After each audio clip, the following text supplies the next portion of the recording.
All right. Good morning, everybody. We are going to be going live today, and we're just continuing our reading the Bible, and the chronological Bible in a year. I'm going to try changing a couple things up this morning, and hopefully try to do this more in the morning. And as I'm working through this, just develop a more consistent habit and maybe even a schedule of doing these things. But for anybody watching the replay, this is a 1 year Bible of the chronological Bible. So far, we're still in the book of Genesis. And yesterday we talked or we read about Jacob leaving his uncle's house, Laban, and basically having to sneak out. And there was this big conflict with him because Laban had basically changed Jacob's wages for about the had changed his wages 10 times. And he spent there about 20 years working and living with him. And um, one of the first things that happened, he fell in love with his younger daughter, which was Rachel. And then, but then he was tricked by Laban and gave him his older daughter, Leah. And then he had basically, he ended up with two wives, and then the whole story of Rachel's womb being barren, and so Leah being very fruitful, and then he gets they use their what are their handmaids or their servants, and he basically marries them as well, and so this is the story of the creation of the 12 tribes of Israel. What will become the 12 tribes of Israel. So I'm going to be, my focus is going to try to be a little bit more concise and also be more mindful about just giving a daily recap as far as where we're at and really focusing more on this. Again, the whole reason behind this is more of a spiritual discipline on myself. As far as I felt like the Lord was telling me to just share my story and kind of, but then I feel like part of my story is sharing his story because as I read the Bible, it just reminds me of everything that He's done in my life, and so I just want to be faithful to Him. And just I felt like, okay, this is something good that I can practice, and just kind of develop a discipline around this, and get in front of the mic, get in front of the camera, and just share His word. I think this is neat. This is actually my very first time reading the chronological Bible, so and obviously reading it out loud and in front of a camera, but. So I do apologize for the butchering of the names. Hopefully, as I go along, I'll continue to get better with this. But this is enough of a spiel or introduction. And anyways, let me start off with reading the recap here. So this is day 12, and we're January 12th. After leaving Laban, Jacob prayed to the God of Abraham, Isaac. He acknowledges God's unfailing love and asks for his help. After re-entering the land promised to Abraham and his descendants, Jacob moves into the city of Shechem, where his daughter is raped and her brother retaliates. God directs Jacob to move his family from Shechem to Bethel, and Jacob builds an altar there. God reveals himself as El Shaddai, God Almighty, Genesis 35:11, and changes Jacob's name to Israel. God also renews the promise made to Abraham regarding the land and becoming a great nation with Jacob and his descendants. From these stories, the Israelites would learn their mess. From these stories, the Israelites will learn a newer their messy heritage, and that embracing the God of Abraham and Isaac demands departing from idolatry. God exposes the unbelief of Shechem and the threat of assimilating, and reveals himself as a faithful to the promises that he makes. It's interesting. I think that was a typo. Let me read that again. From these stories, the Israelites will learn anew their messy heritage and that embracing the God of Abraham and the God of Isaac demands a departure from idolatry. God exposes the unbelief of Shechem and the threat of assimilating, and reveals himself as a faithful to the promise that he has that he has that he makes. Okay. Okay. Maybe a typo. I don't know what's going on with that. But all right, let's get started. So Jacob sends gifts to Esau. This is Genesis 32, 1 through 21. As Jacob started on his way, as Jacob started on his way again, an angel of God came to meet him. When Jacob saw them, he exclaimed, "This is God's camp." So he named that place Mahanaim. Then Jacob sent messengers ahead to his brother Esau, who was living in the region of Seir, in the land of Edom. He told them, "Give this message to my master Esau. Humble greetings from your servant Jacob. Until now I have been living with Uncle Laban, and now I own cattle, donkeys, flocks of sheep, and goats, and many servants, both men and women. I have sent these messengers to inform you, my lord, of my coming, hoping that you will be friendly to me." After delivering the message, the messengers returned to Jacob and reported, "We met with your brother Esau, and he is already on his way to meet you, with an army of 400 men." Jacob was terrified at the news. He divided his household along with the flocks and herds and camels into two groups. He thought, if Esau meets one group and attacks it, perhaps the other group can escape. Then Jacob prayed, "O God of my grandfather Abraham and God of my father Isaac, O Lord, you told me, return to your own land and to your relatives, and you promised me, I will treat you kindly. I am not worthy of all the unfailing love and faithfulness you have shown to me, your servant. When I left home and crossed the Jordan River, I owned nothing except a walking stick. Now my household fills two large camps. O Lord, please rescue me from the hand of my brother Esau. I am afraid that he is coming to attack me, along with my wives and children. But you promised me, I will surely treat you kindly, and I will multiply your descendants until they become as numerous as the sand along the seashore. Too many to count. Jacob stayed where he was for the night. Then he selected these gifts from his possessions to present to his brother Esau: 200 female goats, 20 male goats, 200 ewes, 20 rams, 30 female camels with their young, 40 cows, 10 bulls, 20 female donkeys, and 10 male donkeys. He delivered these animals into and he divided these animals into herds and assigned each to a different servant. Then he told the servant, Go ahead with me. Go ahead of me with these animals, but keep some distance between the herds." He gave these instructions to the man leading the first group. "When my brother Esau meets you, he will ask, 'Whose servants are you? We are Where are you going? Who owns these animals?' You must reply, they belong to your servant Jacob, but they are gifts for his master Esau. Look, he is coming right behind us."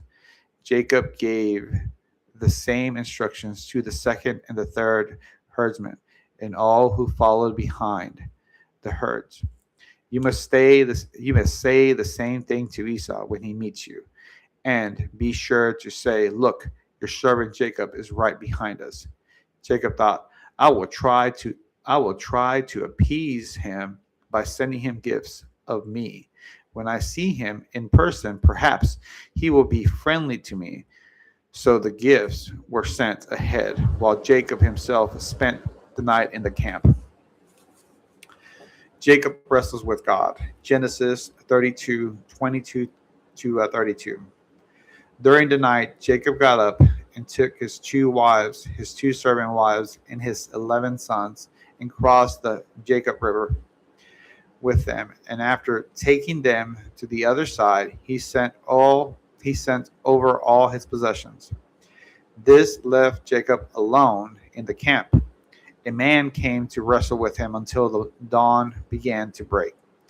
When the man saw that he would not win the match, he touched Jacob's hip and the rest and wrenched it out of its socket. Then the man said, "Let me go, for the dawn is breaking." But Jacob said, "I will not let you go unless you bless me." "What is your name?" the man asked. He replied, "Jacob."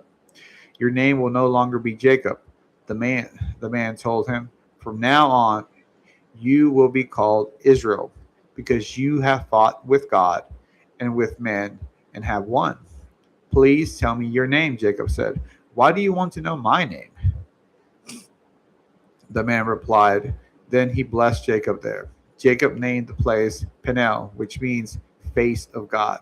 For he said, "I have seen God face to face, yet my life has been spared." The sun was rising at Jacob's left as Jacob left Peniel, and he was limping because of the injury to his hip. Even today, the people of Israel do not eat the tendon near the hip socket because of what happened that night when the man strained the tendon of Jacob's hip. Jacob and Esau make peace. Genesis 33, 1 through 20. Then Jacob looked up and saw Esau coming with his 400 men. So he divided the children among Leah, Rachel, and his two servant wives.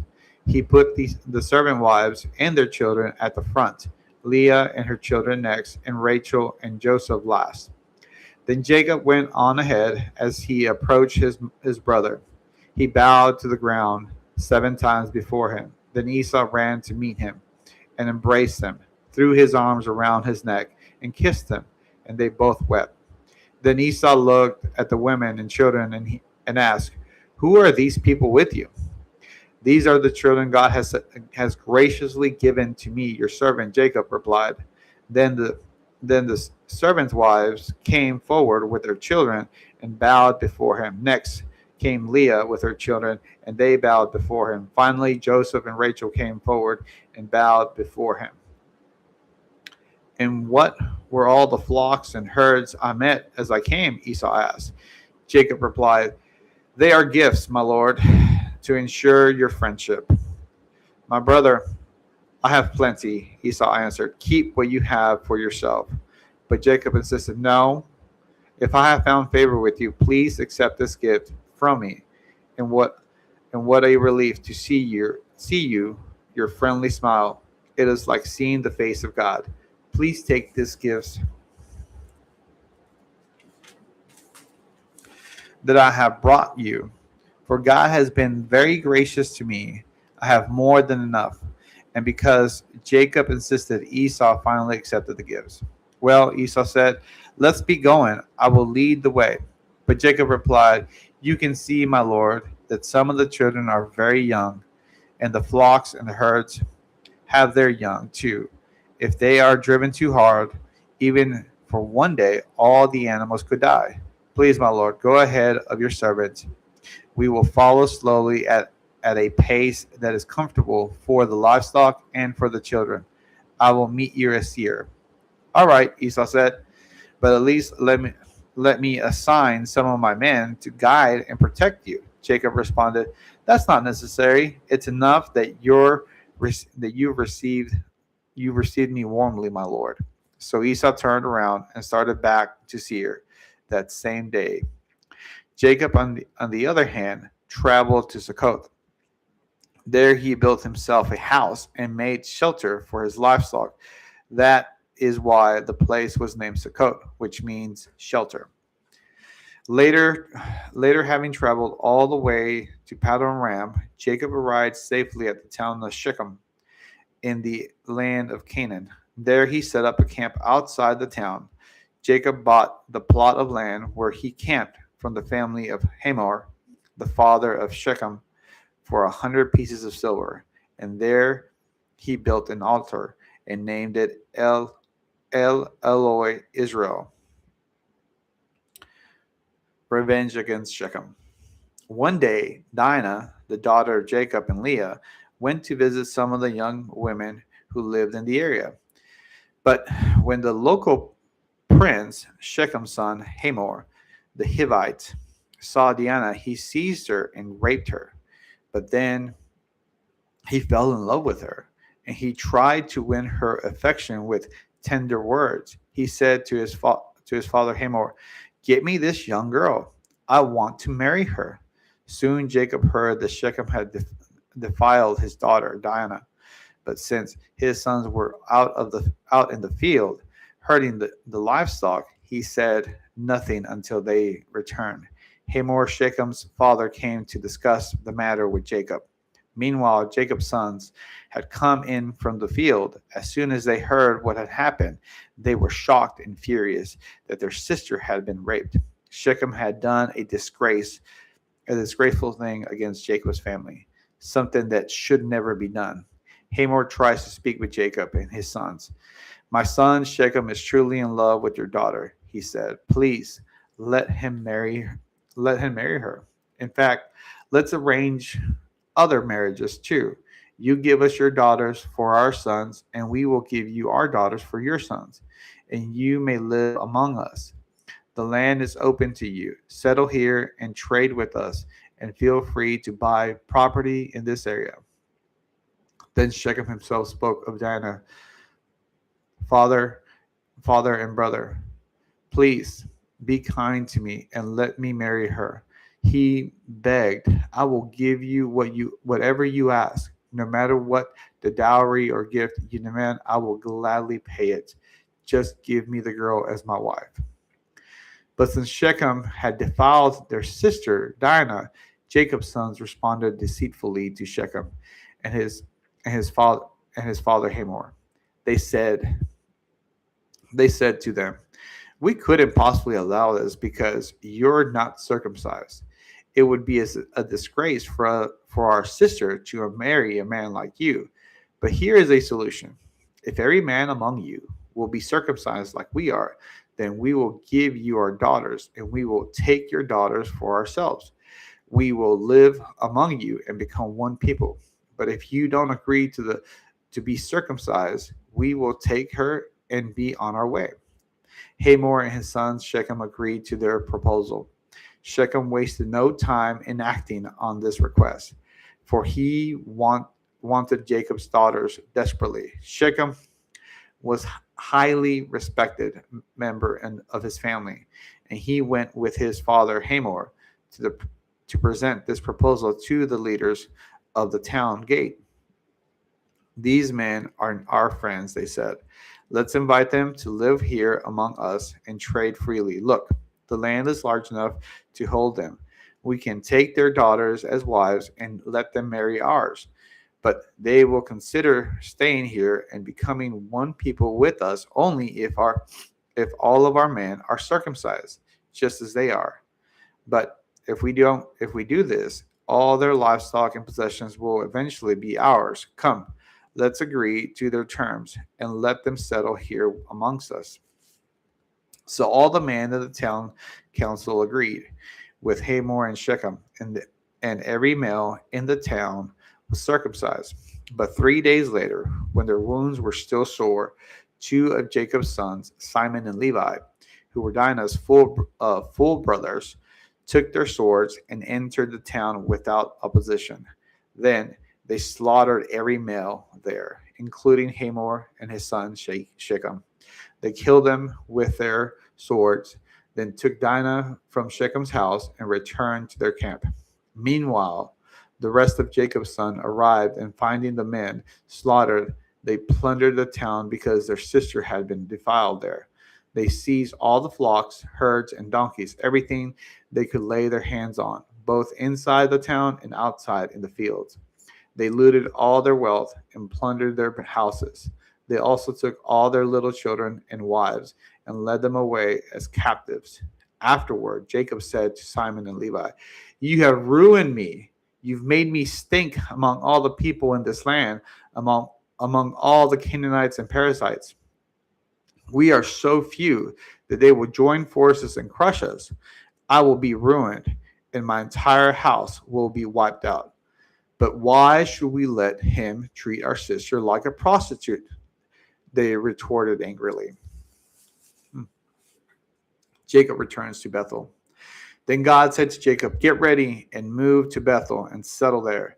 Build an altar there to the God who appeared to you when you fled from your brother Esau." So Jacob told everyone in his household, Get rid of all your pagan idols, purify yourselves, and put on clean clothing. We're now going to Bethel, where I will build an altar to God who answered my prayer when I was in distress. He has been with me wherever I have gone. So they gave Jacob all their pagan idols and earrings, and he burnt them under the great tree of near Shechem. As they set out, a terror from God spread over the people in all the towns of that area. So no one attacked Jacob's family. Eventually, Jacob and his household arrived at Luz, also called Bethel, in Canaan. Jacob built an altar there and named the place El Bethel, which means God of Bethel, because God had appeared to him there when he was fleeing from his brother Esau. Soon after this, Rebekah's old nurse, Deborah, died. She was buried beneath the oak tree in the valley below Bethel. Ever since, the tree has been called Aloe Buka, which means oak of weeping. Now that Jacob had returned from Paddan Aram, God appeared to him again at Bethel. God blessed them, saying, "Your name is Jacob, but you will not be called Jacob any longer. From now on, your name will be Israel." So God renamed him Israel. Then God said, "I am El Shaddai, God Almighty. Be fruitful and multiply. You will become a great nation, even many nations. Kings will be among your descendants, and I will give you the land I once gave Abraham and Isaac. Yes, I will give it to you and your descendants after you." Then God went up from the place where he had spoken to Jacob. Jacob set up a stone pillar to mark the place where God had spoken to him. Then he poured wine over it as an offering to God and anointed the pillar with olive oil. And Jacob named that place Bethel, which means house of God, because God had spoken to him there. The death of Rachel. Genesis 35:16-27. Leaving Bethel, Jacob and his clan moved on towards Ephrat, but Rachel went into labor while they were still some distance away. Her labor pains were intense. After a very hard delivery, the midwife finally exclaimed, "Don't be afraid, you have another son." Rachel was about to die, but with her last breath, she named the baby Ben-Oni, which means son of my sorrow. The baby's father, however, called him Benjamin, which means son of my right hand. So Rachel died and was buried on the way to Ephraim, that is Bethlehem. Jacob set up a stone monument over Rachel's grave, and it can be seen there to this day. Then Jacob traveled on and camped beyond Middle Elah. While he was living there, Reuben had intercourse with Bilhah, his father's concubine, and Jacob soon heard about it. These are the names of the 12 sons of Jacob. The sons of Leah were Reuben, Jacob's oldest son, Simeon, Levi, Judah, Issachar, and Zebulun. The sons of Rachel were Joseph and Benjamin. The sons of Bilhah, Rachel's servant, were Dan and Naphtali. The sons of Zilpah, Leah's servant, were Gad and Asher. These are the names of the sons who were born to Jacob in Paddan Aram. So Jacob returned to his father Isaac in Mamre, which is near Kiriath Arba, now called Hebron, where Abraham and Isaac had both lived as foreigners.